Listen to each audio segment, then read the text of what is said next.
always said I was the difficult one. Not in those exact words, my family was too polished for that. But it was there in the way my mother introduced me at parties, the slight pause before my name, the careful phrasing. And this is Sloane. She went a different direction, said with that particular smile she reserved for things she couldn't quite explain away.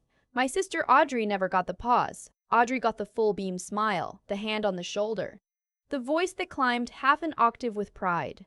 Audrey had done everything right, married at 26, bought a house in the same zip code as my parents, had a daughter named after my grandmother. She showed up to every Sunday dinner and laughed at my father's jokes and asked my mother for her pot roast recipe even though she'd been given it no fewer than 4 times.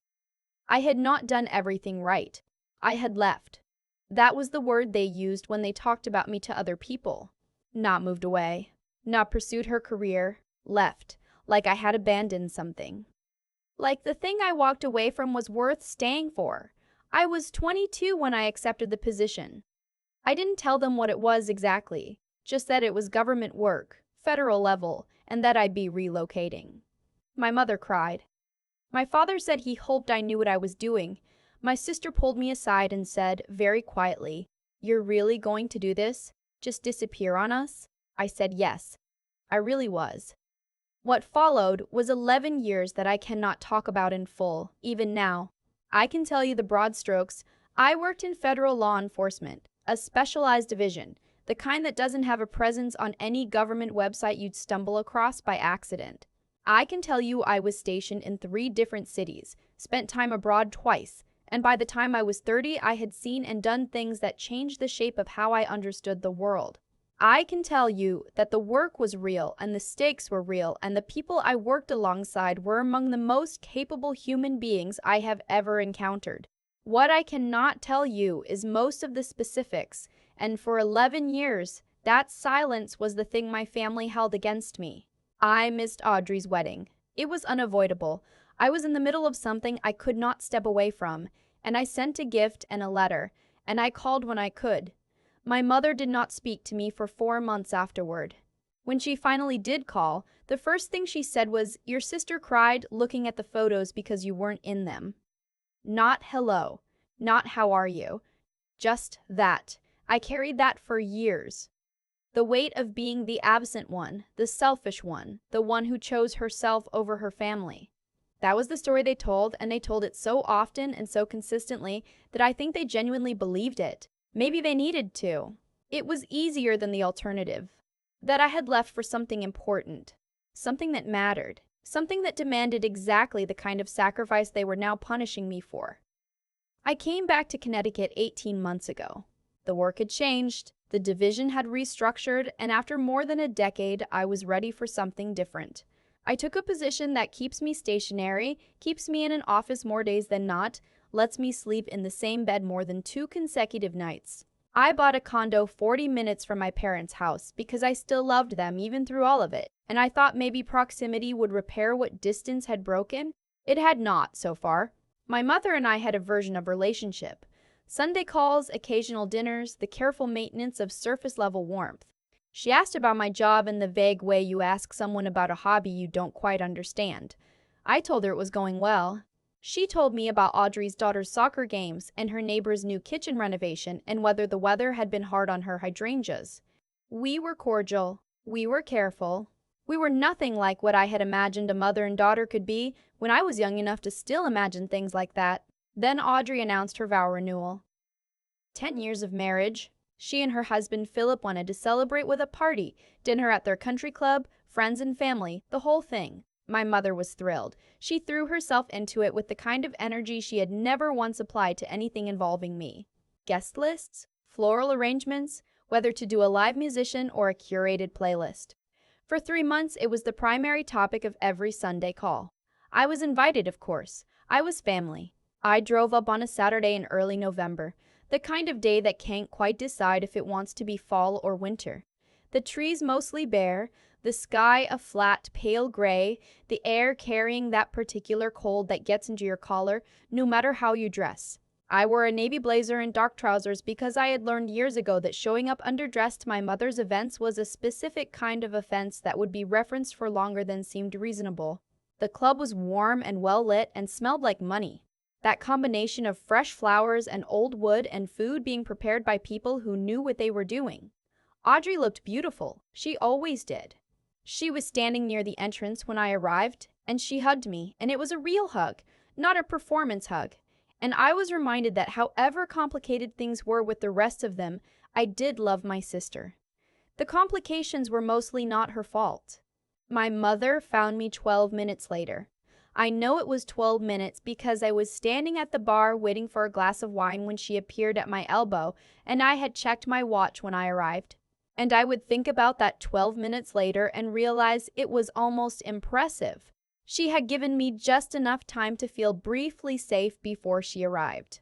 She looked me up and down in that way she had, the assessment that happened too fast to call out, and then she said I looked tired. I said I'd had a long week. She said I should get more sleep, that it was important, that she'd read something about cortisol levels. I said I'd keep that in mind. Then she saw someone across the room and her whole face changed. "Oh, come here," she said, and she took my arm and steered me, there is no other word for it, toward a man standing near the windows. He was around 40, I guessed, with the kind of posture that you don't maintain passively. Someone had trained that posture into his body and it had stayed. He was in a dark suit and he was talking to Philip when we approached, and he looked up when we got close. "This is Philip's colleague," my mother said to me as if that were his introduction. Then she turned to him and said, brightly, "And this is my younger daughter, Sloane. She works for the government, something or other. She's never been very specific." She laughed, the particular laugh she used to signal to other people that they were in on something. "We joke that she's in the CIA." The man smiled politely.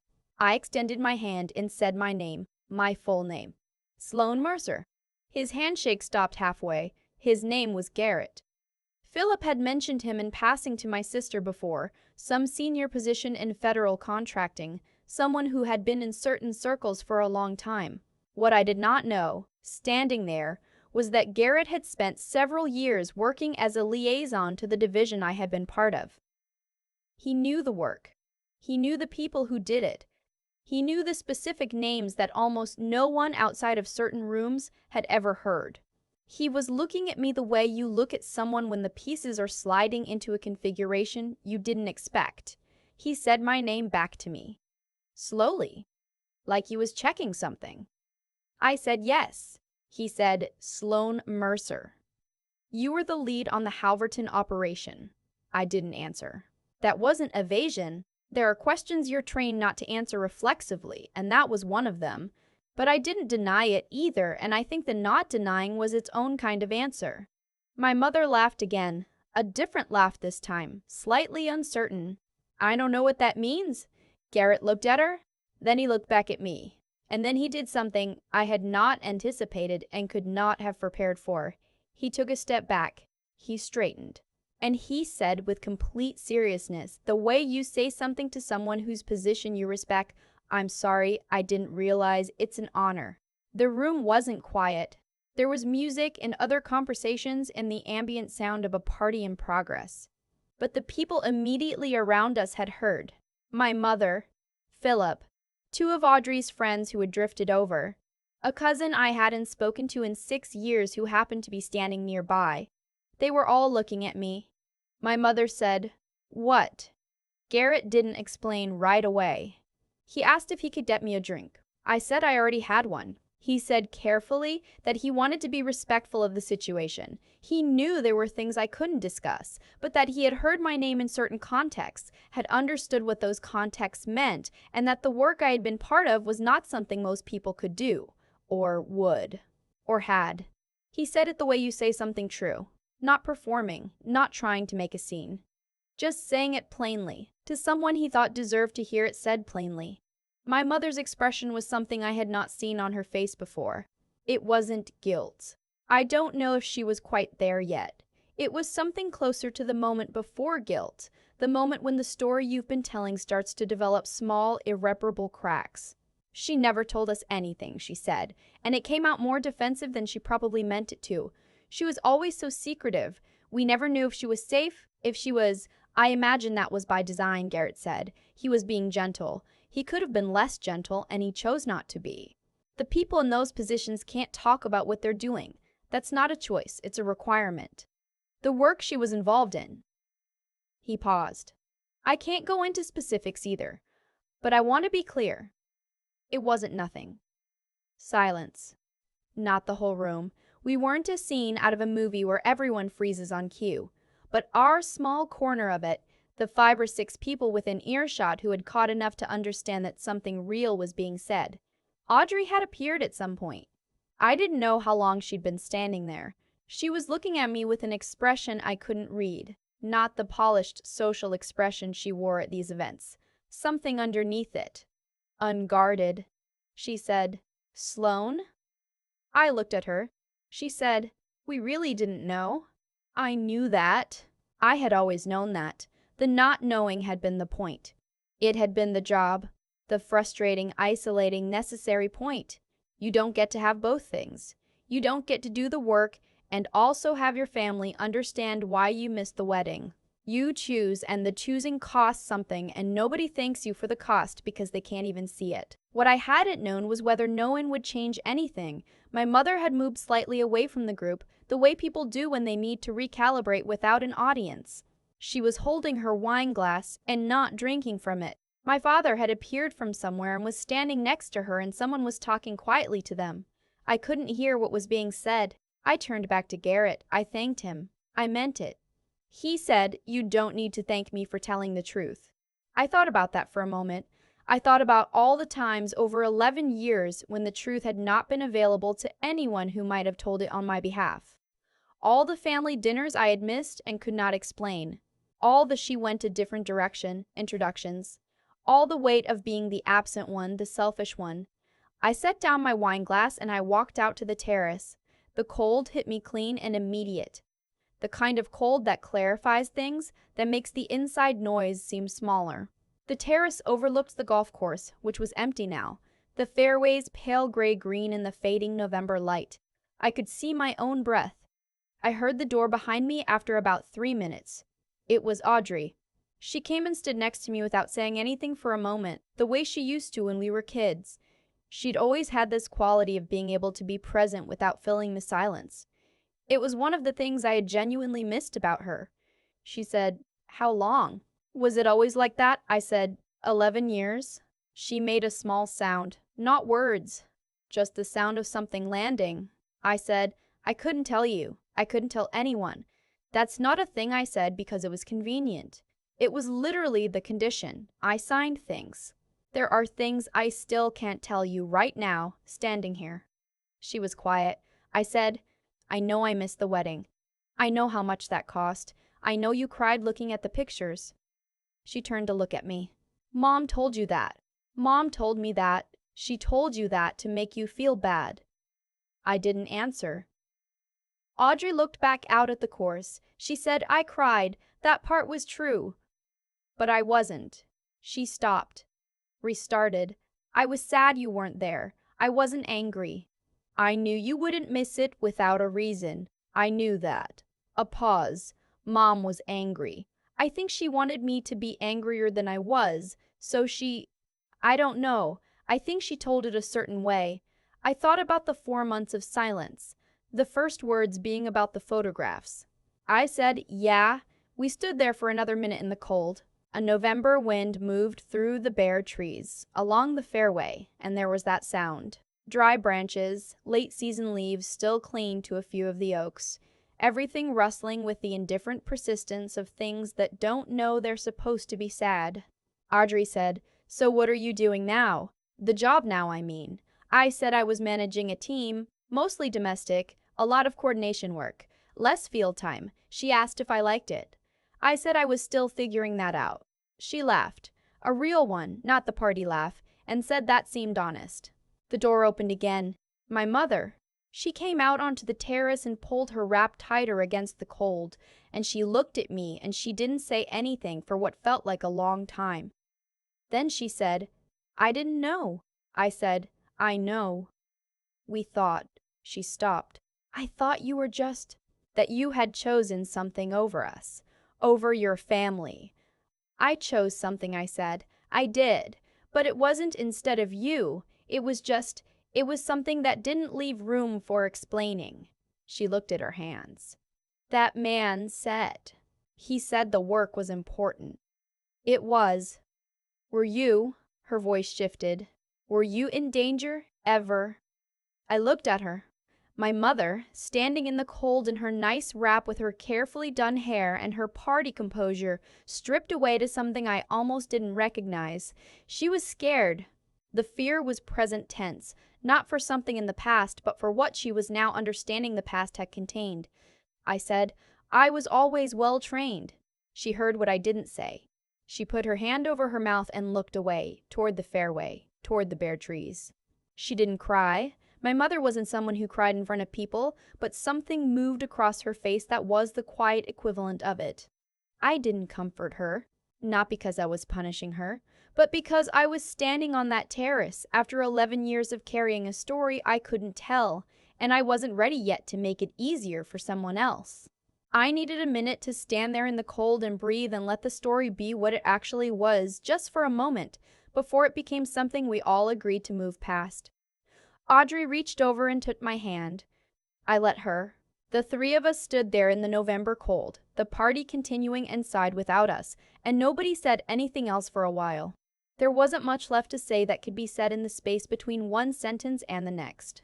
What needed saying would take longer than one evening, and some of it would never quite arrive in the form you hoped for. I understood that.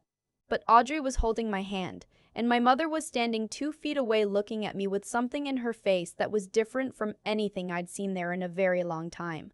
I stayed for the rest of the dinner. I sat at the table and I ate the food and I watched my sister smile at her husband, and I talked with my cousin I hadn't seen in 6 years, and he was actually pretty funny, which I hadn't remembered. My father sat next to me during the dessert course and didn't say much but put his hand on my shoulder at one point and left it there for a moment before taking it away, and from him, that was a speech. My mother introduced me once more that night to a friend of Audrey's who hadn't been near the windows when Garrett spoke. She said my name and then she paused, the same way she always paused. But this time, what came after the pause was different. She said she does important work, not something or other, not the laugh, not went a different direction, just that. I drove home that night on the interstate, the November dark pressing flat against the windows, the road stretching out ahead of me the way roads do at night when you're driving alone. Like there's more of it than there actually is. The radio was on low, something I wasn't really listening to. I thought about the terrace, about Audrey's hand, about the way Garrett had stepped back. Not dramatically, not as a gesture, but simply as someone who knew what the situation called for and did it. I thought about 11 years of she went a different direction, and what it had cost to carry that.